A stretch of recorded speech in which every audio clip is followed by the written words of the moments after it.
यहाँ तो ऐसा कुछ भी नहीं हुआ। किंतु वहाँ तो कुछ हुआ है महाराज। भूचाल के पश्चात एक विचित्र सा प्रकाश फैलने लगा था वहाँ पर। हम सब भयभीत हो चुके थे महाराज, हम सब भाग आए।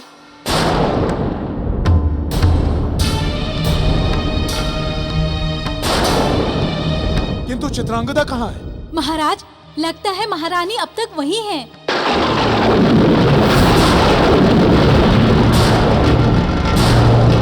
पता नहीं क्या हुआ होगा उसके साथ में। चित्रांगदा! मैं यहाँ तुम्हें वरदान या आशीर्वाद देने के लिए नहीं आया हूँ, मैं तुम्हें श्राप देने के लिए आया हूँ। यदि तुमने सूरत के साथ विवाह किया तो विवाह मंडप में ही उसकी मृत्यु हो जाएगी। यदि तुमने सूरत के साथ विवाह किया तो विवाह मंडप में ही उसकी मृत्यु हो जाएगी। चित्रांगदा!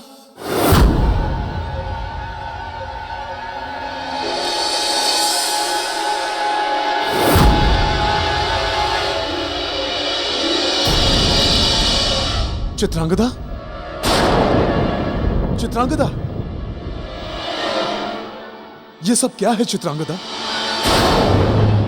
क्या हुआ? तुम कुछ बोलती क्यों नहीं? बोलो चित्रांगदा, किसने किया ये सब? बोलो चित्रांगदा।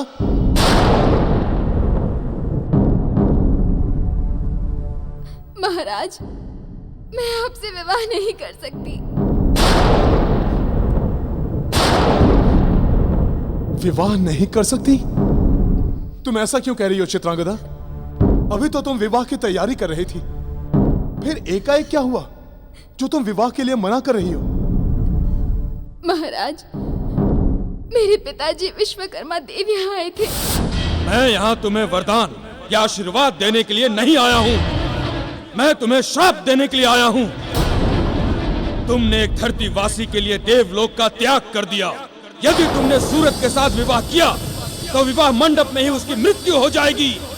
यदि तुमने सूरत के साथ विवाह किया तो विवाह मंडप में ही उसकी मृत्यु हो जाएगी। यदि तुमने सूरत के साथ विवाह किया तो विवाह मंडप में ही उसकी मृत्यु हो जाएगी।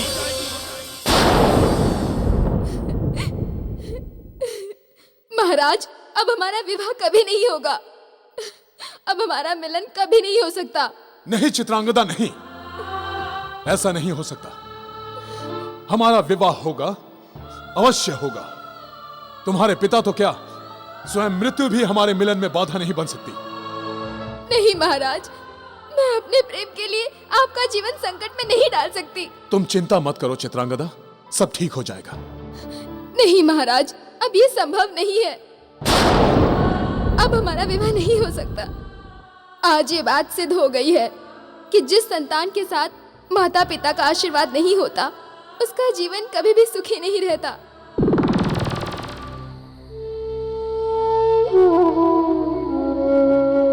ऋषिवर, ये तो अन्याय है। पुत्र तो पिता की बगिया में खिला वो कोमल पुष्प रहता है जिसकी सुगंध से माता पिता का सारा जीवन महक उठता है, और विश्वकर्मा जी ने उसी पुष्प को कुचल डाला। प्रभु, क्रोध में आकर देवता भी पशुओं जैसा व्यवहार करने लगते हैं। विश्वकर्मा जी ने अपनी ही पुत्री का सारा सुख छीन लिया, उसकी सारी इच्छाओं और महत्वाकांक्षाओं का दमन कर दिया।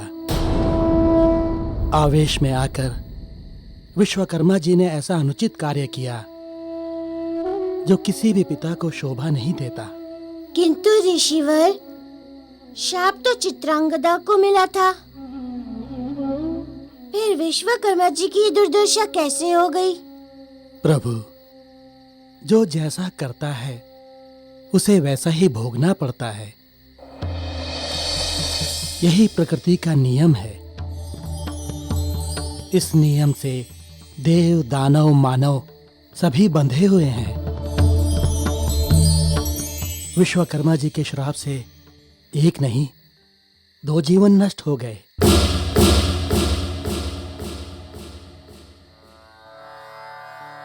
प्रणाम गुरुदेव। गुरुदेव, ब्रह्म मुहूर्त होने को है। आपका स्नान ध्यान और प्रातः वंदन का समय हो गया है। ठीक है देवव्रत, मैं आता हूं। प्रभु, यदि आपकी अनुमति हो तो मैं स्नान ध्यान कराऊं? अवश्य ऋषिवर, हम आपकी प्रतीक्षा कर लेंगे। लगता है विश्वकर्मा जी अपनी ही करनी का दंड भोग रहे हैं। पता नहीं इस समय जामवंत जी और विश्वकर्मा जी कैसे होंगे।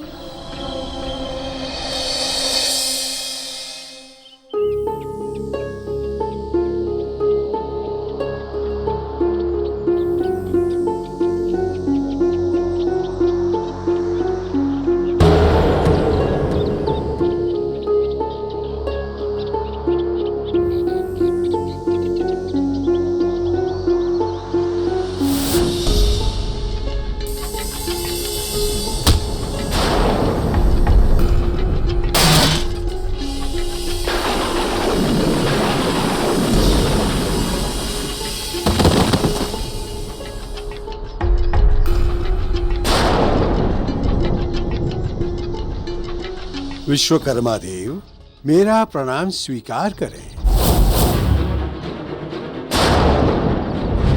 कौन हो तुम और मुझे विश्वकर्मा क्यों कह रहे हो? विश्वकर्मा जी, आप मुझे नहीं जानते हैं।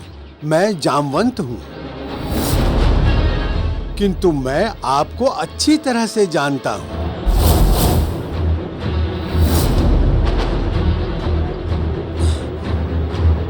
मैं विश्वकर्मा नहीं हूँ। वो कहाँ है दुष्ट वानर बालक? वो यहीं कहीं हैं, बस आते ही होंगे।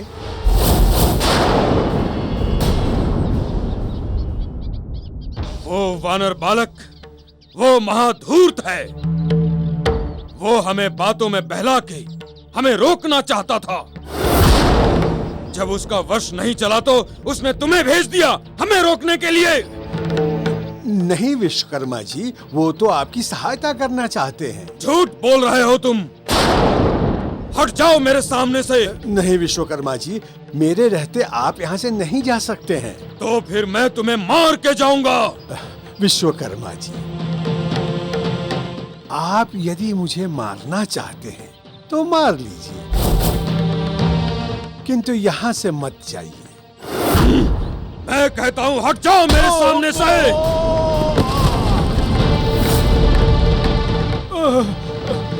यदि विश्वकर्मा जी चले गए तो प्रभु की आज्ञा का उल्लंघन होगा।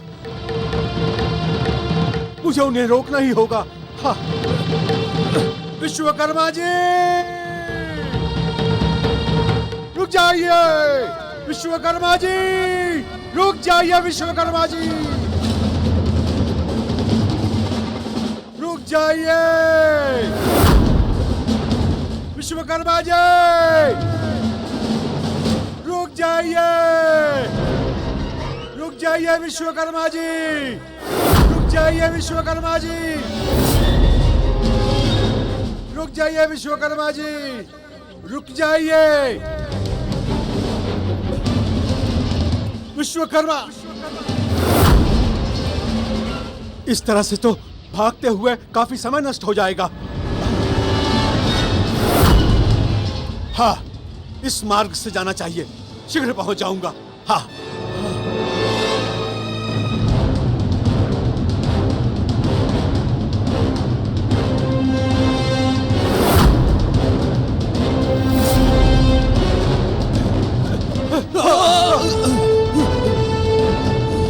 मेरा पीछा छोड़ दो। नहीं विश्वकर्मा जी, आप यहाँ से कहीं नहीं जा सकते हैं। ये मेरे प्रभु का आदेश है।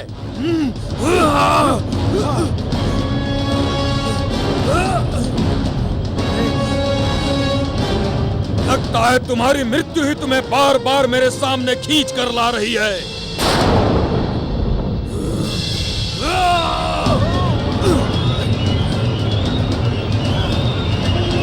विश्वकर्मा जी को रोकने का बस एक ही तरीका है, इन्हें गदाई युद्ध में उलझाए रखो। हाँ।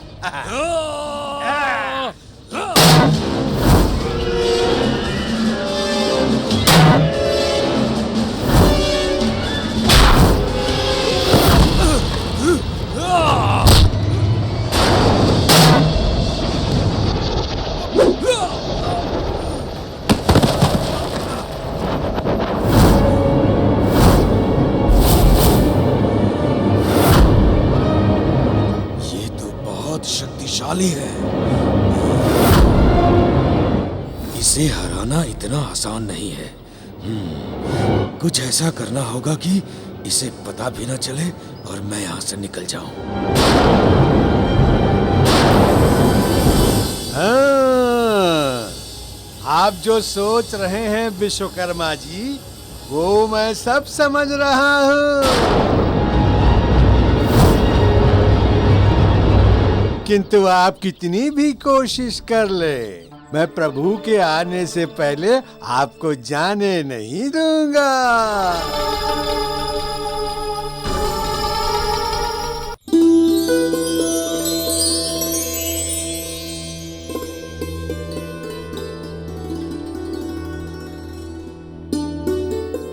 ऋषिवर, मुझे बताइए आगे क्या घटा? शाप मिलने के बाद चित्रांगदा का क्या हुआ? श्राप के कारण चित्रांगदा ने विवाह के लिए स्पष्ट मना कर दिया। महाराज, मैं अपने प्रेम के वेदी पे आपके जीवन की बलि नहीं चढ़ा सकती। सच्चा प्रेम जीवन या मृत्यु से भयभीत नहीं होता चित्रांगदा। हमारा प्रेम सच्चा है, परिणाम चाहे कुछ भी हो, लेकिन हमारा मिलन कोई नहीं रोक सकता। नहीं महाराज, ये संभव नहीं है। मेरा प्रेम भी सच्चा है, इसलिए मैं आपसे विवाह नहीं करूंगी। मैं आपसे विवाह नहीं करूंगी। मैं आपसे विवाह नहीं करूंगी।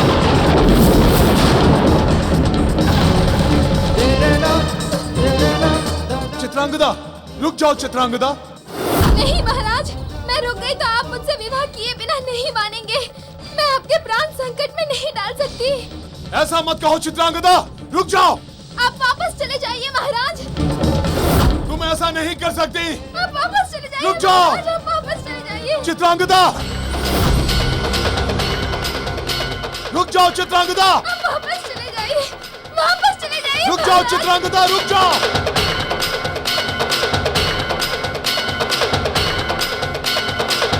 रुक जाओ चित्रांगदा, रुक जाओ। नहीं महाराज,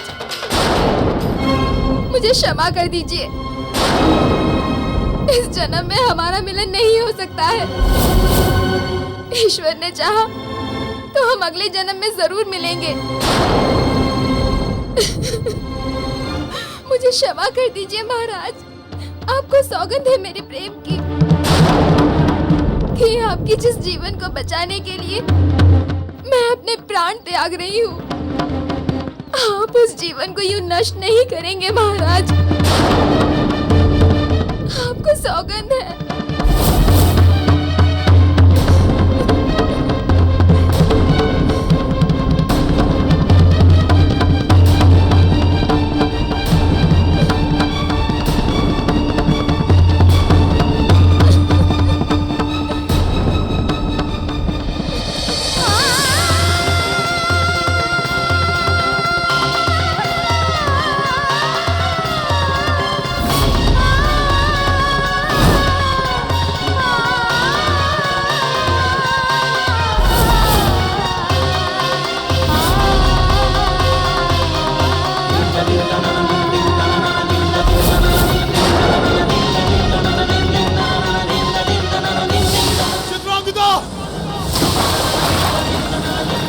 चित्रांगदा,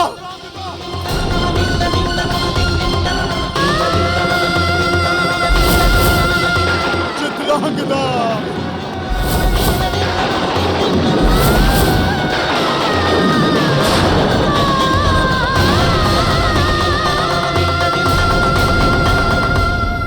ये तुमने क्या किया?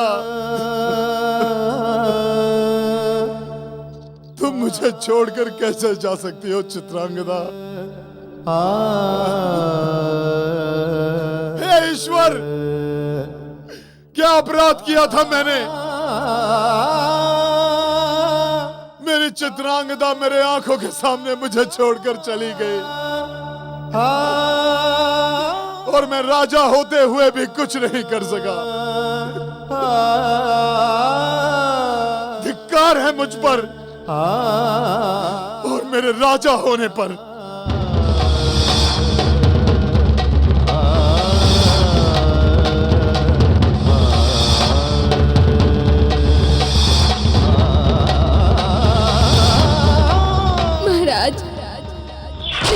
पिताजी विश्वकर्मा देव यहाँ आए थे और उन्होंने मुझे श्राप दिया है कि मेरा विवाहित जीवन कभी भी सुखी नहीं रहेगा। महाराज, मैं अपने प्रेम की वेदी पे आपके जीवन की बलि नहीं चढ़ा सकती। चित्रांगदा, तुम मेरे जीवन को बचाने के लिए इतना दूर चली गई, फिर मैं तुम्हें कभी वापस न ला पाऊंगा। किंतु ये तो तुम भी जानते थे कि तुम्हारे बिना मेरे जीवन का कोई अर्थ नहीं है। फिर तुमने ऐसा क्यों किया चित्रांगदा, क्यों किया?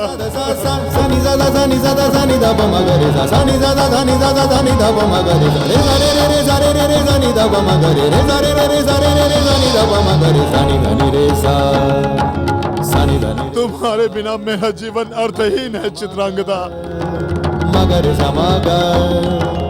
किंतु तुमने हमारे प्रेम के सौगंध की दीवार खड़ी कर दी सामने, अन्यथा हम अभी सिद्ध कर देते कि मृत्यु भी हमें अलग नहीं कर सकती।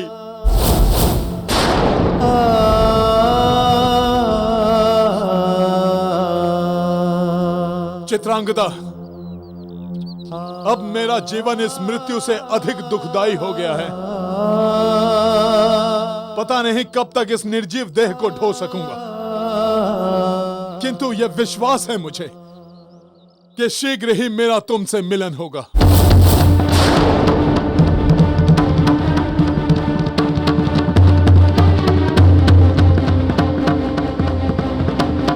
हे चित्रपुर की प्रजा, अब मेरी स्थिति ऐसी है कि ना तो मैं राजपाट संभाल पाऊंगा और ना आप सबकी सेवा कर पाऊंगा। मुझे क्षमा कर देना, मुझे क्षमा कर देना।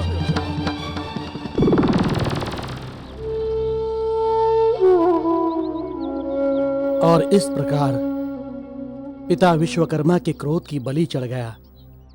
चित्रांगदा और राजा सूरत का प्रेम, दो सच्चे प्रेमी एक दूसरे से बिछड़ गए।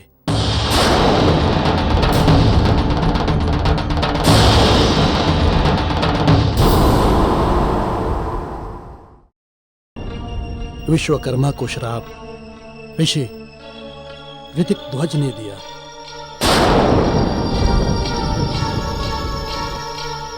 ऋषि ऋतिक ध्वज ने? किंतु उन्होंने ऐसा क्यों किया? अनेकों बार ऐसा हुआ है जब किसी ने घोर अन्याय और अत्याचार किया है तो ऋषियों को भी आगे आना पड़ा है उसके विरोध में। और ऐसा ही ऋषि ऋतिक ध्वज के साथ हुआ। उनका आश्रम कावेरी नदी के निकट बसा हुआ था, जिस नदी में चित्रांगदा ने कूदकर आत्महत्या करने का प्रयास किया था। उस दिन ऋषि ऋतिक ध्वज ध्यान मग्न थे।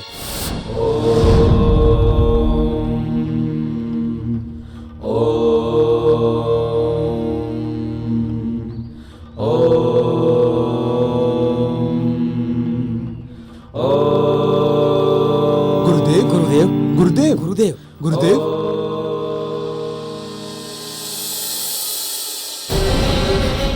क्या हुआ शिवम? शुभम, इस तरह क्यों चिल्ला रहे हो? गुरुदेव, किसी कन्या की देह बहती हुई नदी में आई है।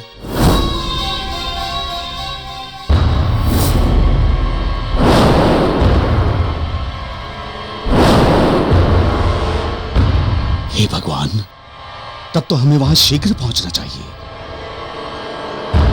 चलो। जी गुरुदेव।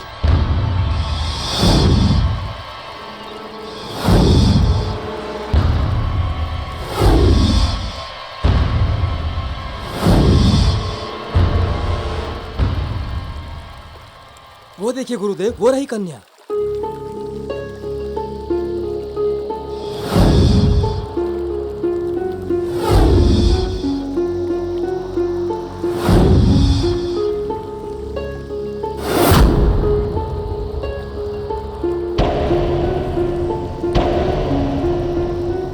गुरुदेव, इसकी सांसें नहीं चल रही, ना ही इसकी देह में कोई हलचल है। लगता है इसकी मृत्यु हो चुकी है। लगता है इसकी मृत्यु हो चुकी है।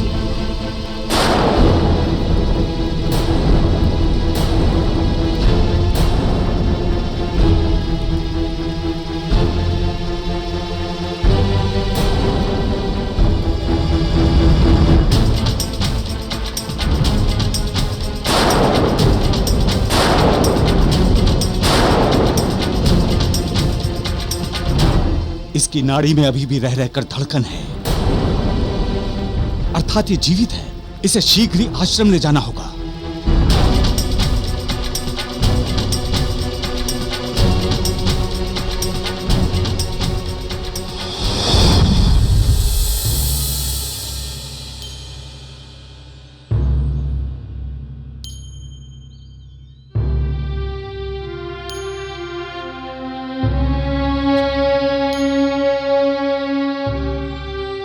लो कुसुम, ये लेप इसके माथे पर लगा दो।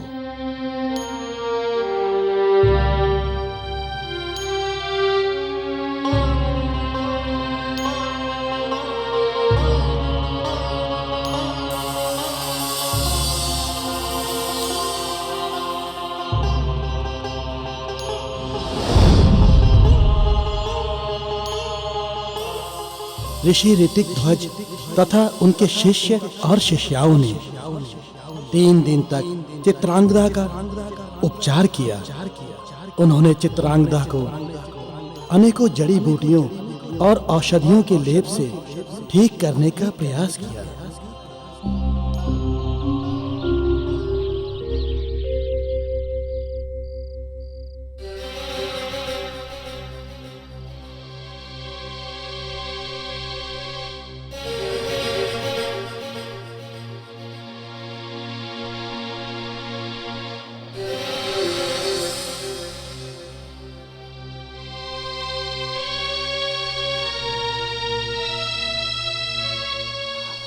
शिष्यों, आप सबका प्रयास सफल हुआ है। इस कन्या के जीवन में आया हुआ संकट अब टल गया है। हे भगवान, आपका बहुत बहुत धन्यवाद।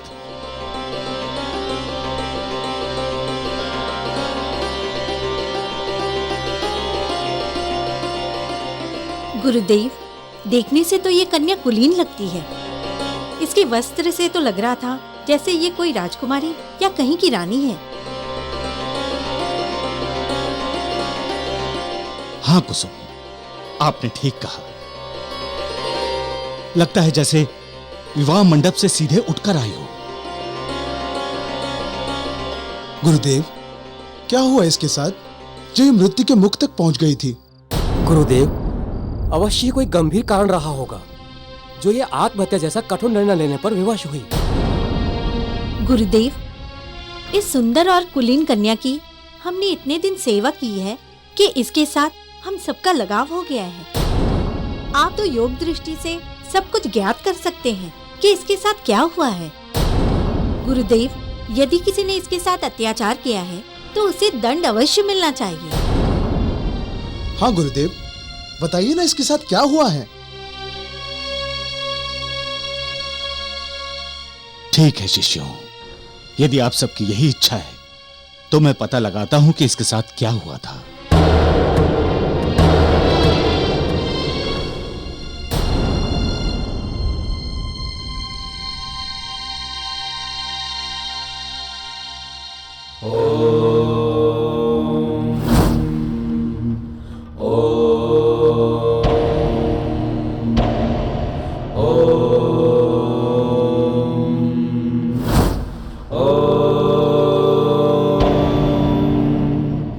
Oh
क्या हुआ गुरुदेव?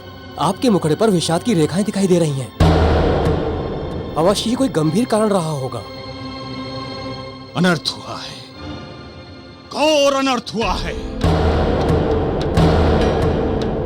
एक पिता द्वारा स्वयं अपनी पुत्री के ऊपर क्रूरतम अत्याचार हुआ है। क्या इनकी यह दशा इनके पिता द्वारा ही हुई है? हाँ शिवम,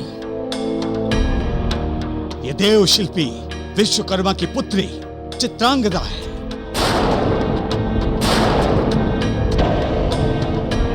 जो राजा सूरत से प्रेम करती है, परंतु इनके पिता विश्वकर्मा इस विवाह के विरुद्ध हैं। उन्होंने अपने झूठे अहम को संतुष्ट करने के लिए इसे श्राप दे दिया है। इससे क्षुब्ध होकर इसने अपना जीवन समाप्त करने का प्रयास किया था। कोई पिता अपनी पुत्री के प्रति इतना क्रूर कैसे हो सकता है?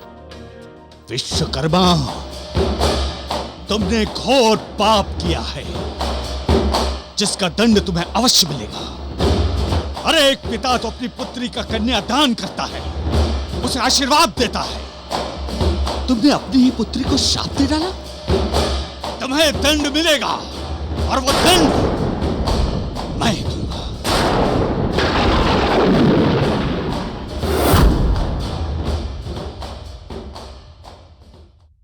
मैं यहाँ तुम्हें वरदान या आशीर्वाद देने के लिए नहीं आया हूँ, मैं तुम्हें श्राप देने के लिए आया हूँ। तुमने एक धरतीवासी के लिए देवलोक का त्याग कर दिया, इसलिए तुम्हारा विवाहित जीवन सुखी नहीं रहेगा। इसलिए तुम्हारा विवाहित जीवन सुखी नहीं रहेगा।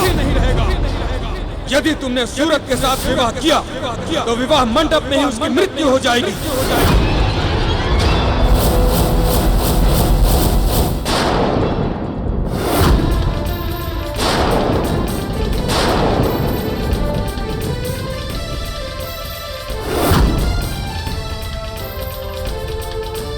ओम ऐं श्रीं ह्रां ह्रीं ह्रूं ह्रैं ह्रौं ह्रः। ओम ऐं श्रीं ह्रां ह्रीं ह्रूं ह्रैं ह्रौं ह्रः। ओम ह्रीं ह्रां ह्रीं ह्रूं ह्रैं ह्रौं ह्रः। ओम ऐं श्रीं ह्रां ह्रीं ह्रूं ह्रैं ह्रौं ह्रः। ओम ऐं श्रीं ह्रां ह्रीं ह्रूं ह्रैं ह्रौं ह्रः। ये क्या? ऋषि ऋतिक ध्वज कितने क्रोध में हैं, इसीलिए वे इन मंत्रों का उच्चारण कर रहे हैं। हाँ वरुण देव, इन मंत्रों का प्रयोग जिसके लिए भी किया जाता है वो संपूर्ण ब्रह्मांड में चाहे कहीं भी हो, मंत्र शक्ति में बंधकर उसको आना ही होता है। हाँ देवों, ऋषि ऋतिक ध्वज विश्वकर्मा जी के द्वारा अपने ही पुत्री के प्रति किए गए घोर अत्याचार से क्रोधित हो उठे हैं और अब वो विश्वकर्मा जी को दंडित करना चाहते हैं। किंतु देवराज, विश्वकर्मा कोई साधारण देव नहीं है। भगवान विष्णु का चक्र, महादेव का त्रिशूल और आपका वज्र और ऐसे अनेकों आयुध विश्वकर्मा की ही देन है। अग्निदेव, मंत्रों में बहुत शक्ति होती है। अब देखते हैं कि ऋषि ऋतिक ध्वज विश्वकर्मा जी को अपने मंत्रों में बांध पाते हैं या नहीं। ओम ऐं श्रीं ह्रां ह्रीं ह्रूं ह्रैं ह्रौं ह्रः।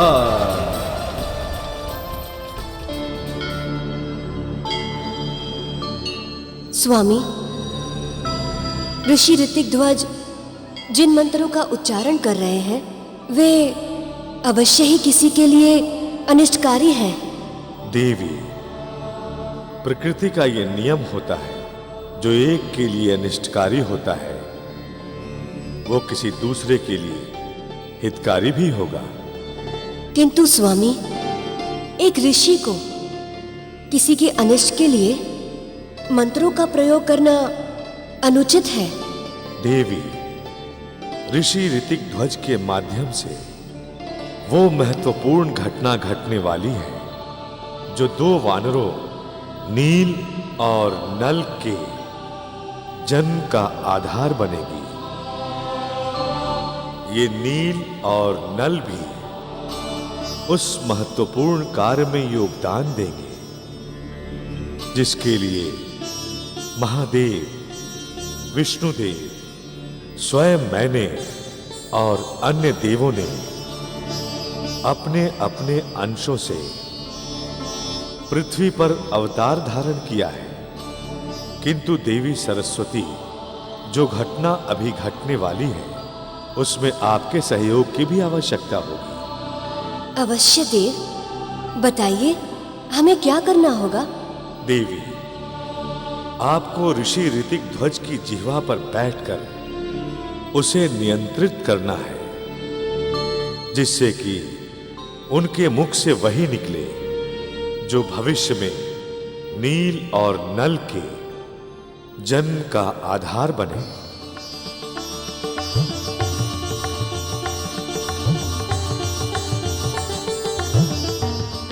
ठीक है स्वामी, ऐसा ही होगा।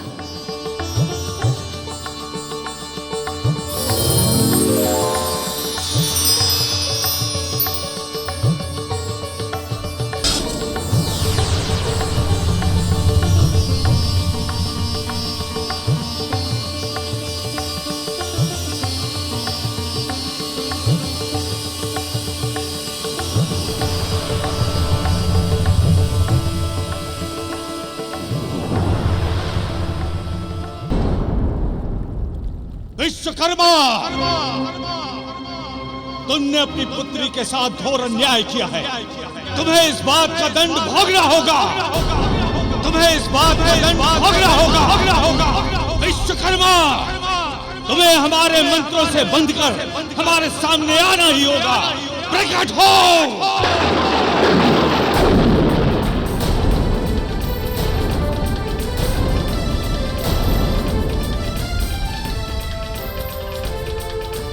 ओम ऐं श्रीं ह्रीं ह्रूं ऐं ह्रौं ह्रः।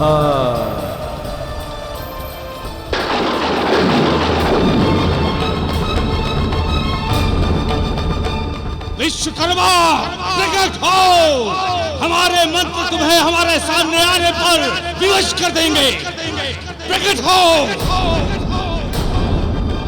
विश्वकर्मा, प्रकट हो। प्रकट हो विश्वकर्मा। विश्वकर्मा, प्रकट हो।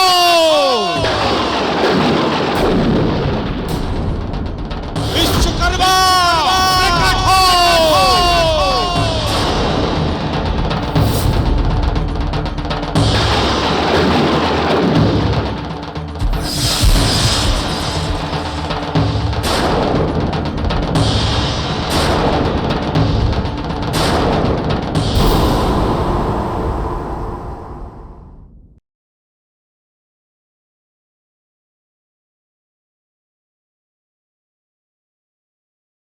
आप एक ऋषि हैं, इसलिए हम अभी तक आपकी सारी बातें सुन रहे हैं। आपने देवता होकर भी एक पशु की भांति व्यवहार किया है, इसलिए मैं आपको श्राप देता हूं।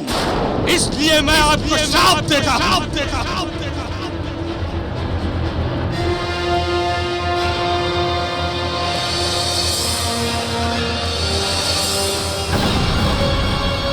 तुम अभी इसी समय वानर हो जाओ।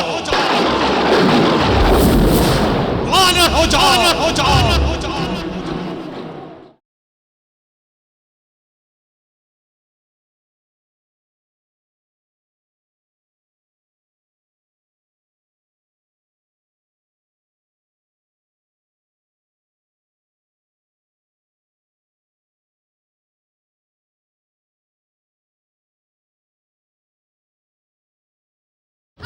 चले जाइए महाराज। चित्रांगदा, रुक जाओ चित्रांगदा।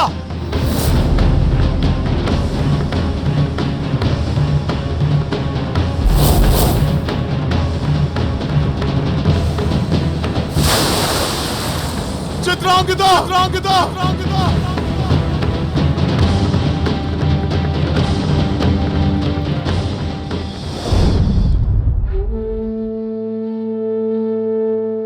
और इस प्रकार पिता विश्वकर्मा के क्रोध की बलि चढ़ गया। चित्रांगदा और राजा सूरत का प्रेम, दो सच्चे प्रेमी एक दूसरे से बिछड़ गए।